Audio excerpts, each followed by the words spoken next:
Hello बच्चों, आज हम बात करेंगे ट्वेल्थ केमिस्ट्री यूनिट 4 है ना। Unit 4 twelfth chemistry chemical kinetics, रासायनिक बलगतिकी कि इसके अंतर्गत जो है आज हम लोग एक बहुत ही महत्वपूर्ण क्वेश्चन पर बात करेंगे। अभिक्रिया की दर या वेग। अभिक्रिया की दर या वेग से आप क्या समझते हैं? ऐसा क्वेश्चन बोर्ड एग्जाम में 2 नंबर या 3 नंबर के लिए आता है। तो आइए हम उसको देखते हैं कि क्या कहता है। हमारे पास देखो ये लिखा हुआ है, अभिक्रिया की दर या वेग इकाई समय अंतराल में पदार्थों के सांद्रण में परिवर्तन की दर जो होती है वो क्या कहलाती है? अभिक्रिया की दर कहलाती है। या इसको हम बोल सकते हैं, क्या बोल सकते हैं कि प्रति इकाई समय में किसी रासायनिक अभिक्रिया के दौरान अभिकारकों के सांद्रण में कमी, या बोल सकते हैं उत्पादों के सांद्रण में वृद्धि को हम लोग क्या बोलते हैं? अभिक्रिया की दर या क्या बोलते हैं? वेग कहा जाता है। ठीक है, क्या बोलते हैं? वेग कहा जाता है। तो आप देख सकते हैं हमारे पास हमारे पास जो मटेरियल लिखा हुआ है उसी मटेरियल को ऐसा ही अपन को लिखना है। तो आप देख सकते हैं कि इकाई समय अंतराल में पदार्थों के सांद्रण में परिवर्तन की जो दर है उसी को हम लोग क्या बोलते हैं? अभिक्रिया की दर। तो जब भी रासायनिक अभिक्रिया होती है इस दौरान क्या होता है कि अभिकारकों के सांद्रण में क्या होता है? कमी होता है, और उत्पादों के सांद्रण में क्या होता है? वृद्धि होता है। मान लो हमारे पास एक केमिकल रिएक्शन है, जैसे आपका है, आपका ए है, ए से क्या हो रहा है ना, पी में कन्वर्ट हो रहा है। ए मतलब होगा आपका रिएक्टेंट, और बी, ए मतलब होगा आपका रिएक्टेंट और बी का मतलब होगा आपके पास क्या होगा? उत्पाद हो जाएगा। तो मान लो कि प्रारंभ में है ना, प्रारंभ में इसकी सांद्रता कितनी थी? ए की C1 थी टी समय पर, T1 समय पे, है ना। और बाद में उत्पाद ऐसा कैसे बन गया? C2 बन गया। जब टी टाइम हुआ तो है ना, उत्पाद में C2 परिवर्तित हो गया, है ना।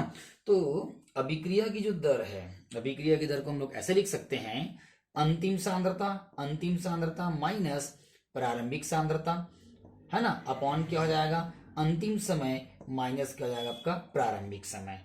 ये दोनों को हम लोग ऐसे भी लिख सकते हैं, पदार्थों के सांद्रण में परिवर्तन, क्योंकि अंतिम और प्रारंभिक दोनों हैं, और अंतिम समय और प्रारंभिक समय को हम लोग क्या लिख सकते हैं? समयांतराल लिख सकते हैं। ठीक है, तो अब इसी में इसकी वैल्यू को अपन क्या करें? पुट कर देते हैं।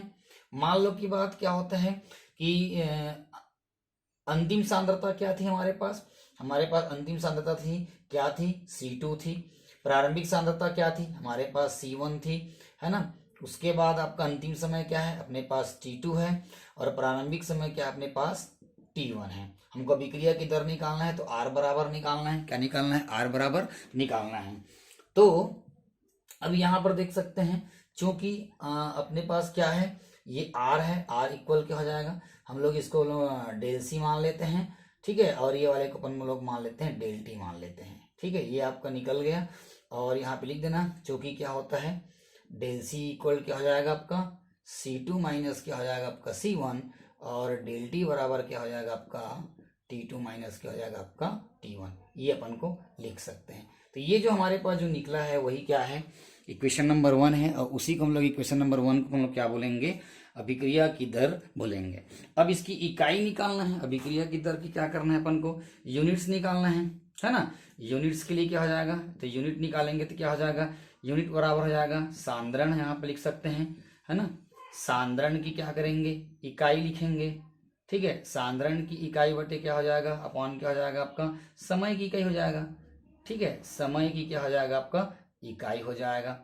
ठीक है, अब यूनिट निकाल रहे हैं तो क्या हो जाएगा? समय, सांद्रण की इकाई क्या होती है? आपको पता है, मोल लीटर इनवर्स होता है, और समय की इकाई क्या होती है? सेकेंड होती है। तो ओवरऑल जब हमारे पास जब यूनिट जब निकलेंगे तो हमारे पास जो अभिक्रिया की दर आर का जो यूनिट होगा वो क्या हो जाएगा? आपका मोल हो जाएगा, लीटर इनवर्स हो जाएगा, और ये ऊपर चला जाएगा तो क्या हो जाएगा हमारे पास? ये हो जाएगा सेकेंड इनवर्स।